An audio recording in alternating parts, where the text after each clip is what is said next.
news. Well, if you've watched my show for years, you know I love stand-up comedy, and I've said multiple occasions the two people who I think are the great stand-ups of my life are Gary Shandling, who just passed away, and Norm Macdonald. He's a comedian, an actor, a writer, a producer. He's got a new book called NormMacdonald, based on a true story. Just met him before we went on the air. An absolute career high for me. Let's bring in Norm Macdonald. Let's bring him in. Look at him. Run to the stage. Yeah, baby. What are you drinking there? Oh, just coffee. Okay. I think this is the first time we had someone bring their own coffee. Person behind me. It's odd. We're going to figure this out. Pull that mic Directly up. behind me. You know, it's interesting. I asked for some cans, but they didn't give me any. Cans? Yeah. Of beer? Yeah. What business are you in? They're headphones, but people in the biz, they call them cans. You are beloved by comedians. Does that mean more to you? Would you say, okay, I'm going to do stand-up. For the next year, I'm going to bomb everywhere. But comedians will love me. What matters more to you? No, I don't want to bomb. I would take the not bombing option. Yes. You would rather get critical acclaim elsewhere. Yeah, I don't really care what comedians think. I mean, if it's a really great comedian, I like Letterman, it. you cry. Yeah, if Letterman likes you, then that's a huge thing. But yeah, so Letterman was sort of my Johnny Carson, And my plan was to go on Johnny Carson and be his last comic that he anointed. You know what I mean? That Sure. He went like that. Because he did it to Leno. He did it to Letterman. He Call did him it to over the couch. Seinfeld. Exactly. So I knew he had 8 months left or something. And so I moved to Los Angeles for this reason. And I said, I'm going to be his last guest. And then there was this guy that booked the show named Jim McCauley. And God, the first time I went up, he comes up after because I didn't like you, but I'm drunk. I'm really drunk. And then the next time I was doing it, and I look over, and he's necking with a girl. So I'm like, oh, this is going bad. And then, so afterwards, he goes, you know what? You're a Jay comic, like more than a Johnny comic. Well, you were huge with Jay. That means anything, So Jay was doing Monday night, he was guest hosting at the time. But he was going to replace Johnny, everybody knew it. So, and then Jim McCauley goes, yeah, you're a Jay comic, not a Johnny comic. So that, of course, is meaningless. So I'm like, no, I think I'm a Johnny comic. That's what all my friends tell me. When everybody crafts a joke differently. Like, do you craft them better after, you smoke something, you drink something by yourself in a group? Like, where's it emanate from? When are you at your best comedic writing moments? Directly before the show, like within that half hour before the show, and then when I'm on stage. So you're just making it up, basically. Yeah, but I'll have a very good idea, So you go on Letterman, you don't know every joke you're playing. On Letterman? Yes. No. What I used to do, I thought, he wouldn't let me on anymore. But, you have to do pre-interviews on these shows. And you have to tell a guy all your funny stories. And then he goes and tells Letterman. They're not funny. And then you got to tell, he's already heard the story. So anyways, I would make up a whole thing, and then Letterman would go, I understand you have a cat. And I go, I got no cat. But one time I was... in Austin, and I tell another different story. So, and then he got a kick out of that. And then after a while, I didn't have to do any pre-interviews.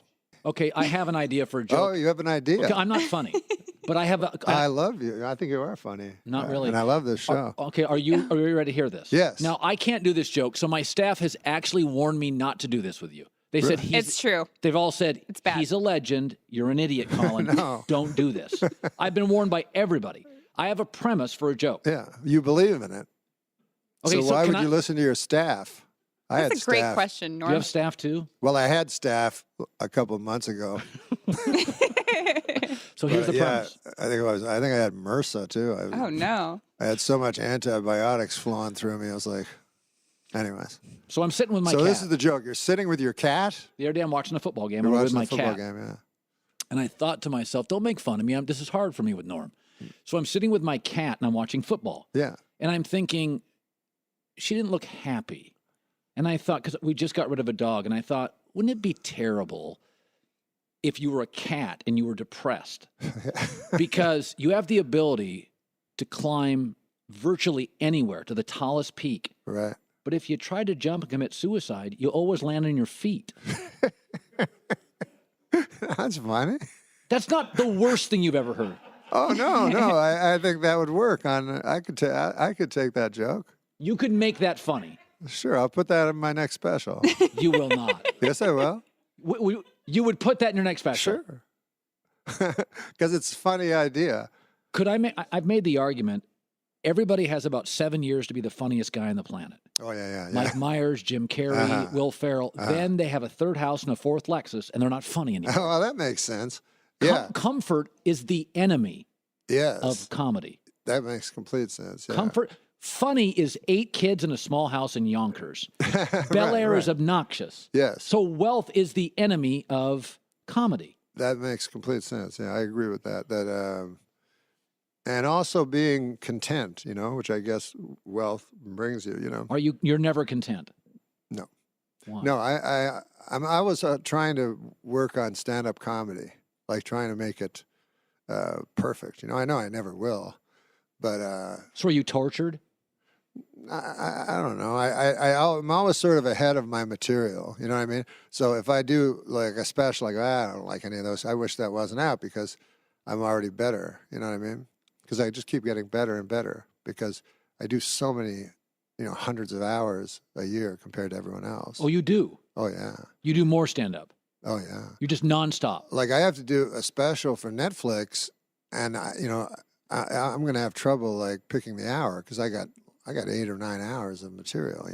So when I go on stage, like my dream always was I go on stage and just talk to the audience. Whatever subject they bring up, I already have a bit on it. You know what I mean? So I just speak to them. So if I threw something at you, like a cat, like you say you have a cat, I go, I got a cat too, but he's suicidal, and when he jumps off a bridge, he lands on his feet every time, and that makes him more sad, and it's a vicious cycle, And See, he made it funny. I don't think he likes watching football anyway.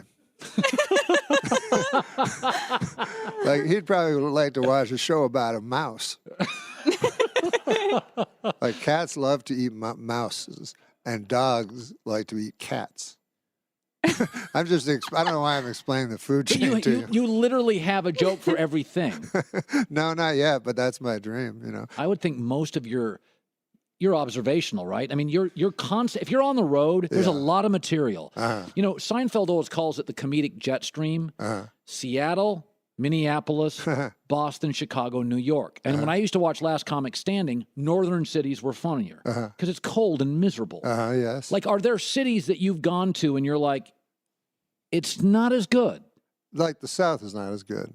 Definitely. The South is not as good. No, it's like a different country. And and then what happened to me in the South when I would go there and do stand-up, there'd be a big fat guy. And first of all, everyone's a big fat guy. The whole...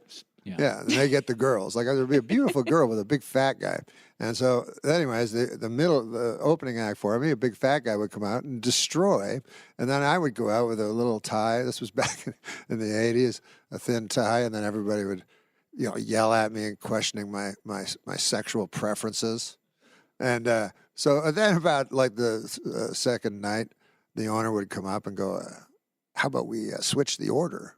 And let that big fat guy go on last. And I go, do I get the same money? You go, yeah. I go, yeah, of course, let's do that. There was one guy in the South, his name was James Gregory. Now, this shows you, we've never heard of James Gregory, right? Never. And so they said, I was in the South, they go, do you mind if James Gregory goes on? I go, no, I don't mind. And then I'm just sitting around, I look at the menu, and it's like the James Gregory hamburger. And like all the food was James Gregory's name on it. And then there was a thing on the top that had his caricature of his face, at James Gregory, the funniest man in the world. So, which is pretty ballsy, right? And then that's how the guy announces him, the funniest guy in the world. Then he goes on, and sure enough, he's the funniest guy in the world.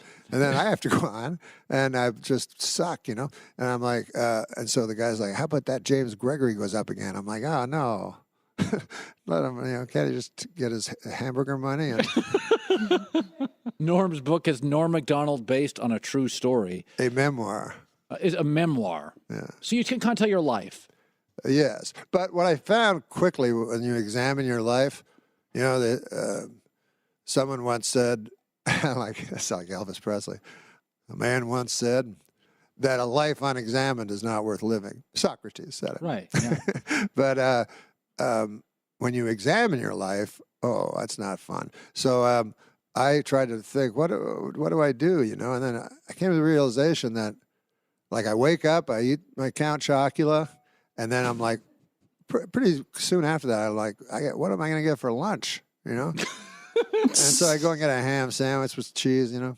And then I go, I got to eat this, you know, and I got to save enough time because I have dinner. You know, I have dinner coming up. Right. And I have to go buy some groceries. So anyways, I realized that most of my time in life was spent finding and consuming food. The whole book is about that. That depressed me, you know. I was like, oh, my God, I shouldn't be spending so much time on that, you know.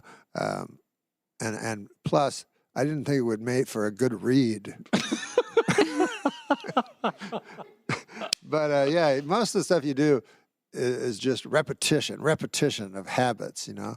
And feels mundane. It is mundane. And I don't have enough story. You know, they want 300 pages, you know, 100,000 words. And my life's, you know, only worth 9,000 words. I read every autobiography. And the only good ones were Ben Franklin. Yeah. He did one that was to his child. Talked as if he was talking to his child. The autobiography of Malcolm X. Mm-hmm. And this one by Rachel Dratch. No. No. Those two, before the Rich Raj, those two were the only good ones because they had so much to say. Okay, so it's Norm Macdonald, based on a true story, a memoir. This has been an absolute pleasure for me. Oh, well, I love you, Colin. Hey, I know I said that to Letterman. Now it sounds like I said it to everybody. But I know I love this show. I love this set. It's so cool. All right, they're telling me I got to get out of here. Oh, that's the end? That's a terrible ending. Well, no. That's the Often in my show, you know, I know how to do it because I've seen so much stand-up. In the end of your show, Yeah. you say a joke and it gets a big laugh, and then while they're laughing, you go, "Good night, everybody," and you run away. That's the way to do it. Yeah, that's the best way. Yeah. But a lot of times, it just fizzles out. No. And I can't think of it. I go, I'm tired. I gotta get me a James Gregory hamburger. Norm Macdonald, it's the Herd.